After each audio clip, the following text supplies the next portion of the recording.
बहू छोटी है। मम्मी जी, अगले हफ्ते मेरे भाई की शादी है। मेरे गहने दे दीजिए, मुझे पहनना है शादी पर। महक ने अपनी सास कावेरी जी से कहा। कावेरी जी, गहने? भला आजकल के ज़माने में कौन असली गहने पहनता है? जो चली गई ना तो फिर कभी ना बनेंगे। इतने आर्टिफिशियल गहने तो बिकते हैं बाज़ार में। जो सोने को भी मात दे दे वही खरीद लो। तुम्हारे भाई की शादी है, तुम्हारी नहीं। तुमने असली सोना पहना है या नकली, कौन देखेगा? वैसे भी शादी का घर है, इतने लोग आएंगे, कितना ध्यान रख पाओगी? फिर मुंह लटका कर आ जाओगी। इससे अच्छा तो गहने मेरी पास ही रहे। तुम जाकर आर्टिफिशियल गहने ले आना।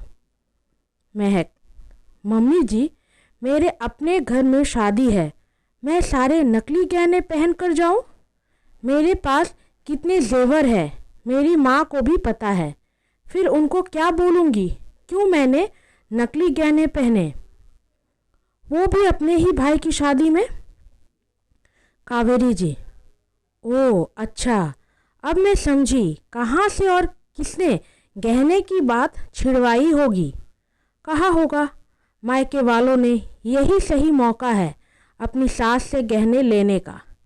अरे मुझे कोई गहनों का लालच नहीं है, वो तो तुम लोगों का भला सोचती हूँ, इसलिए तुम्हारे गहनों को संजो कर रखा है। पर अब नहीं, आने दो रवि को, उसके सामने ही तुम्हारे सारे गहने तुम्हें दे दूंगी, फिर तुम जानो और वो। फिर कावेरी जी और भी कुछ बड़बड़ाती हुई वहाँ से चली गई।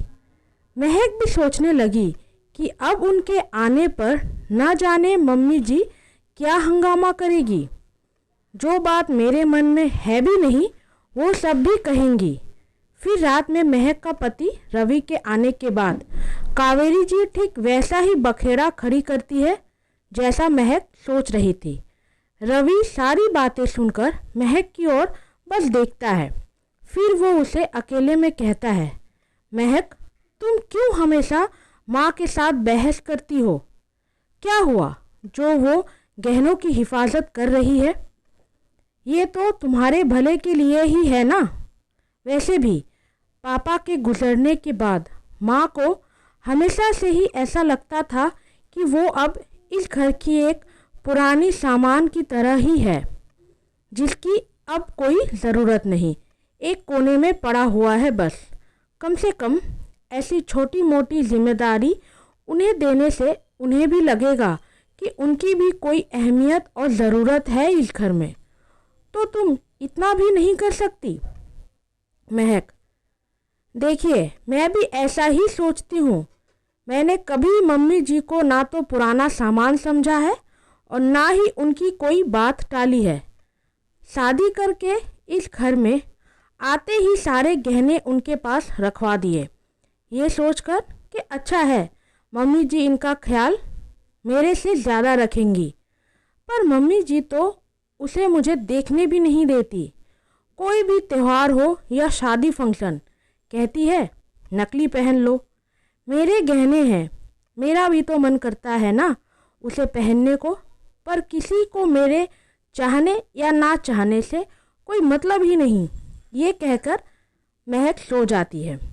फिर महक अपने भाई की शादी को नकली गहने में ही बिता देती है।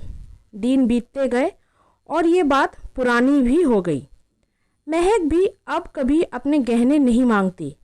कुछ महीने बाद और बीते, फिर महक माँ बनी और एक लड्डू गोपाल घर आ गया। महक को तो अब अपने बच्चे से ही फुर्सत नहीं मिलती। सजना संवरना का तो उसके पास वक्त ही कहाँ था। फिर मुन्ने की नामकरण की रस्म की तारीख पक्की हुई। बड़े धूमधाम से होनी थी ये रस्म।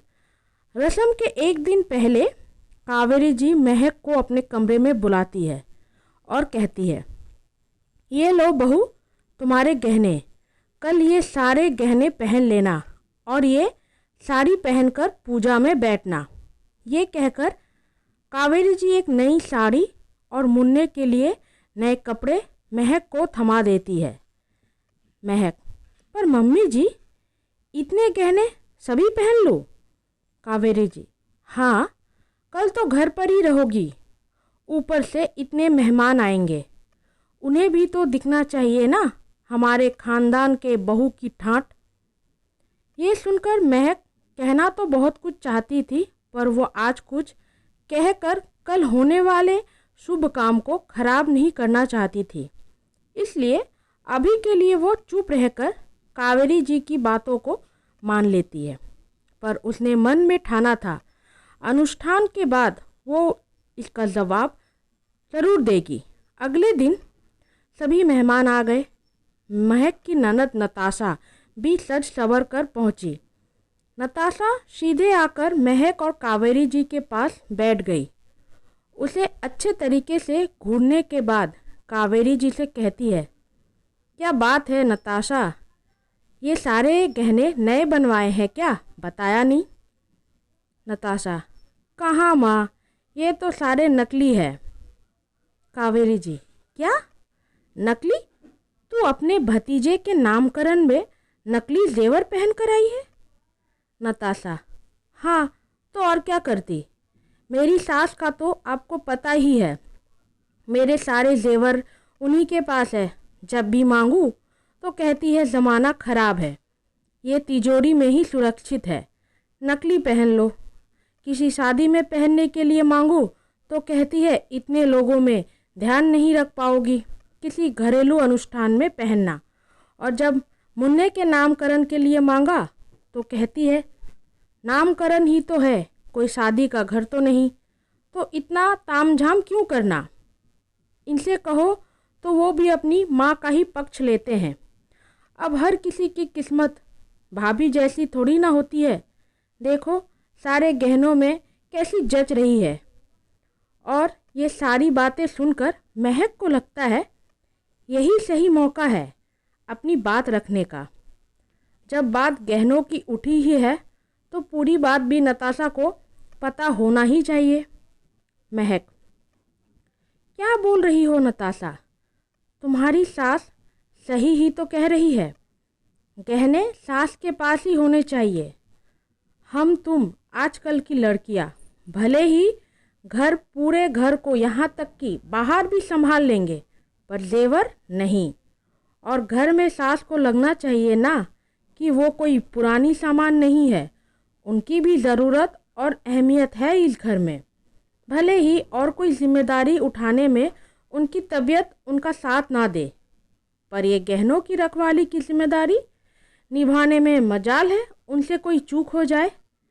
मेरे सारे गहने जो आज मुझे पहनी देख रही हो ना, ये अपनी शादी के बाद आज ही मैंने पहने हैं, क्योंकि मम्मी जी के सामने उनके खानदान की ठाट की बात जो थी, जिसके कारण ये गहने आज मुझे मिले हैं, वरना मैंने भी नकली गहने पहनने की आदत डाल ली थी। तुम भी डाल लो, क्योंकि चाहे हमारा मन कितना भी हो हमारे अपने गहने पहनने का, पर ज़माना बहुत ख़राब है, ये भी तो ध्यान में रखना होगा ना।